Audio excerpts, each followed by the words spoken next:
All right, welcome back to Smile Jamaica. The Jamaica Chamber of Commerce, Samir Yunus Foundation, that's the JCCCSYF, launched its latest development intervention targeting at-risk youth using sports psychology in collaboration with the UN Women Multi-Country Office.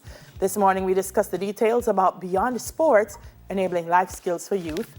And joining us are Monique Long, Planning and Coordination Specialist at UN Women MCO Caribbean, and Samantha Chantrell, Advising Development Consultant at the JCCSYF. Good morning, ladies. Welcome to Smile Jamaica. Good morning. So for those who are unclear about what you do, Samantha, please give us just a little overview of the JCCSYF. So the JCCSYF is an arm, the philanthropic arm of the Jamaica Chamber of Commerce. They've been doing work throughout downtown Kingston and in Jamaica for over 20 years, working with at-risk youth. So a few years ago, they brought me in to advise them about how they could redesign, revamp their program. And we came up with a number of initiatives focused on at-risk youth. And this is one of the latest programs that we have put together, and we're really very excited about it. Yeah, I want to talk to Monique about involvement in this because I know Spotlight is one of your major initiatives. Gender-based violence is something you focus on. So tell us how this partnership came about. Seems like great alignment here. It does. So as you know, under the Spotlight Initiative, what we're really trying to do is to tackle family violence in Jamaica. It's this huge, ambitious partnership between the United Nations and between the European Union. And the intention is to see how best we're able to address violence against women and girls. Specifically in the Jamaican context, we're looking to tackle the normalization of violence. We're looking specifically to address instances of family violence. And we're looking at violence beyond the human rights issue, but looking at it at its core as a public health issue, as a development issue, something that's having real and significant impacts on communities, on us, nationally. So the intention of this particular initiative is seeing how best we could synergize, seeing how best we could find a way to tackle the instances of violence, especially against women and girls. I mean, within the Jamaican context, we know that up to 39% of women and girls have said that they've experienced intimate partner violence. So we're trying every angle possible to see how best we're able to address it, both at the root and at the end as well. 39%. Yeah, I'm curious as to how it will work with regards to sports, because sports in itself has its own male-female dynamic in the Caribbean that we are yet to address. So how are we going to use sport? Samantha, let's start with you. How will this work? So this came out of a discussion I had with Dr. Jason Scott Hamilton. He is a sports psychologist. He works with a lot of the elite athletes in Jamaica and in the United States as well.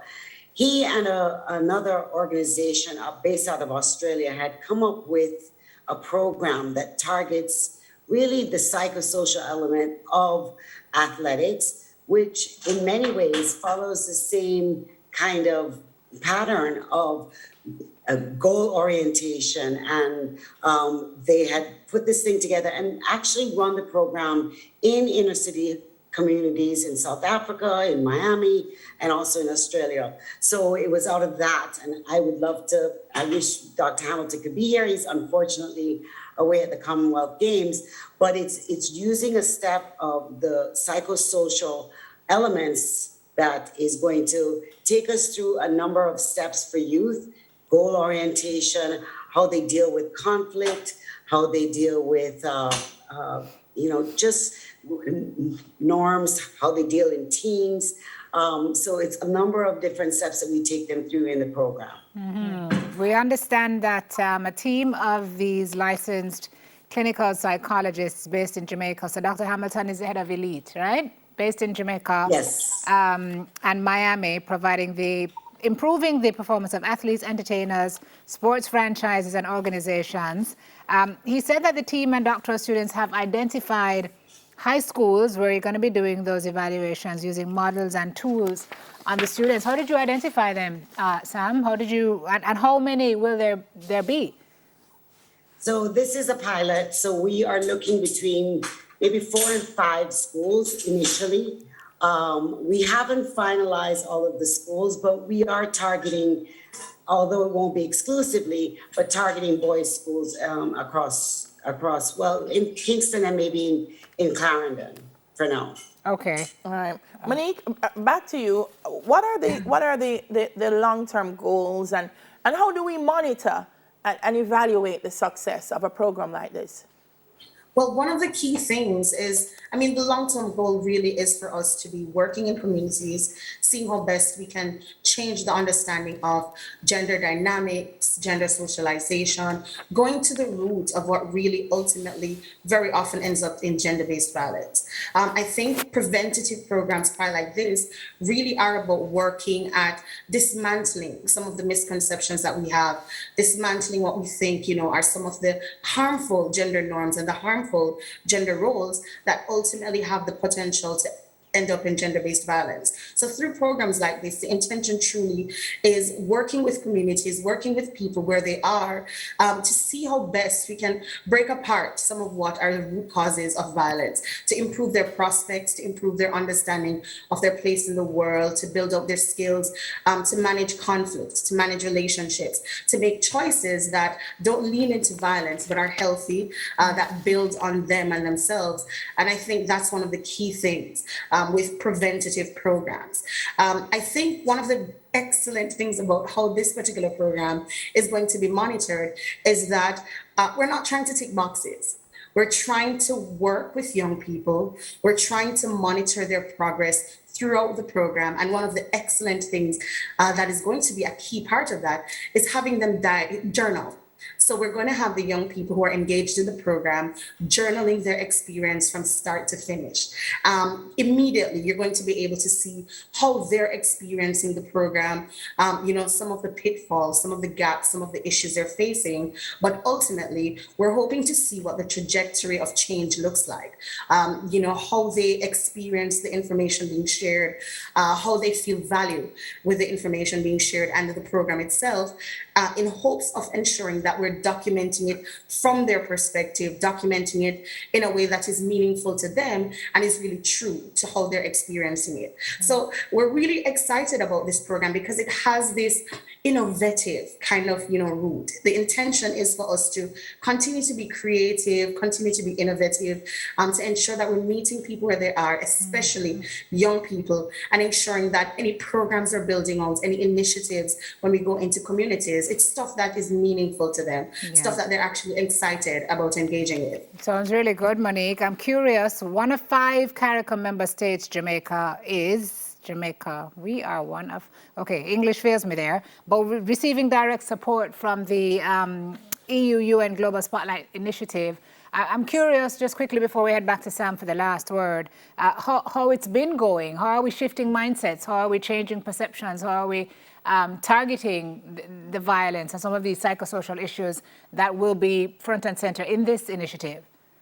Yeah, I think one of the excellent things about the Spotlight Initiative, especially in the Jamaican context, is that we're trying to tackle it from all levels. Spotlight in Jamaica is operating under 6 key pillars. The first is looking at legislation, laws, policies. The second is looking at strengthening different institutions, including the Bureau of Gender Affairs, who is one of our key partners under this initiative. And we're working very closely with the Ministry of Culture, Gender, Entertainment and Sport, who is our implementing government partner under the Spotlight Initiative. The third pillar is working with communities. And this particular pillar has seen quite a few of our other UN colleagues, on the ground, boots to the ground in communities, knocking on doors. And key to that really is finding people where they are, spreading the message in ways that they're willing to hear and understand, and trying to dismantle some of the misconceptions.